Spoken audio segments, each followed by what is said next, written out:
अब देखते हैं वृद्धि वाला सवाल। क्या सवाल था कि एक अधिकारी का वेतन 20% की वृद्धि की गई, उसके पहले वेतन के समतुल्य लाने के लिए कितना प्रतिशत कम करना पड़ेगा। तो आपको क्या सिखाए थे कि यदि एक में वृद्धि हो रहा है तो रिजल्ट में क्या होगा, कमी होगा, और कमी हो रहा था क्या होगा, वृद्धि होगा। अब यहाँ वृद्धि हो रहा था, अब सीधा लिखें कितना कम वृद्धि हो रहा था, 20 बटा वृद्धि हो रहा था तो 100 में जोड़ देंगे 20 तो 120 गुना 100, 20 गुना 6 बार में 3 दूनी 6 और 50, इसका मतलब कितना हो गया 50/3। इसका भाग कितना होगा 16.2/3 है किसी ऑप्शन में आंसर। इसी ढंग से क्वेश्चन है, चीनी के मूल्य में 20% की वृद्धि हो गई, यदि कोई गृहिणी अपने चीनी का खपत कम करके उसके खर्च को पहले जैसा ही खर्च करना, चीनी की खपत में कितने प्रतिशत की कमी होगी।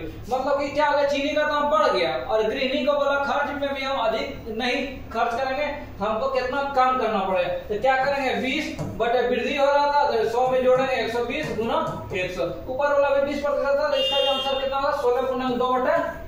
ठीक है, आगे सवाल है, यदि चाय के मूल्य में फिर केवल चीज चेंज हो रहा था, वहां वेतन था, इसमें चीनी था, इसमें चाय था, सब में 20%, इसमें भी 20%, तो इसका भी कितना हो जाएगा 16.2/3 हो जाएगा। आगे और देखते हैं इस ढंग का यदि सवाल होगा। आगे सवाल क्या था, आगे बोला खाद्य तेल में जो है 25% बढ़ गया, 25% क्या हो गया, बढ़ गया, तो इसका मतलब क्या लिखेंगे 25 बटे 100 में बढ़ रहा था तो कितना लिखेंगे, यहाँ 25 लिख दिए बटे, अब बोला 25% बढ़ रहा है, 100 में 25 जोड़ दिए 125 और गुना कितना 100, 25 गुना 5 125 और 20 5 100, इसका मतलब मेरा क्या आंसर हो गया 20%। आगे क्वेश्चन है, ए का वेतन बी के वेतन से 30% अधिक है, तो बोला ए के संदर्भ में बी का वेतन कितना कम होगा। जैसे एक वृद्धि हो रहा है दूसरा ऑटोमेटिक क्या होगा, कम होगा। कैसे इस तरह के सवाल को बनाते हैं, तो जितना वृद्धि हो रहा है उतना लिखेंगे, 100 को इसमें जोड़ देंगे जो वृद्धि हो रहा है, और प्रतिशत निकालने के लिए क्या करेंगे 100 से गुना, 100 कर देंगे, आपका आंसर हो जाएगा। ये आंसर, ये 0 मन से कट गया।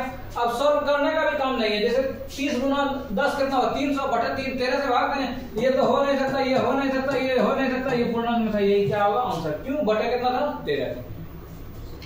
यदि नीता का वेतन पपिया के वेतन से 25% अधिक है, सेम में 25 बटे कितना 125 गुना 100, तो इसी ढंग से सवाल बनाएंगे। आशा और उम्मीद है आपको पिछले वीडियो में हमने सिखाया था कि कमी वाला कैसे बनाएंगे, इस वीडियो में आपको सिखाया कोई वेतन यदि बढ़ जाता है या किसी चीज का दाम बढ़ जाता है उसको कमी करने के लिए, मेंटेन करने के लिए कैसे हम कमी करेंगे, उसका प्रतिशत कैसे निकालेंगे, उस सवाल को हमने इस वीडियो में बताया।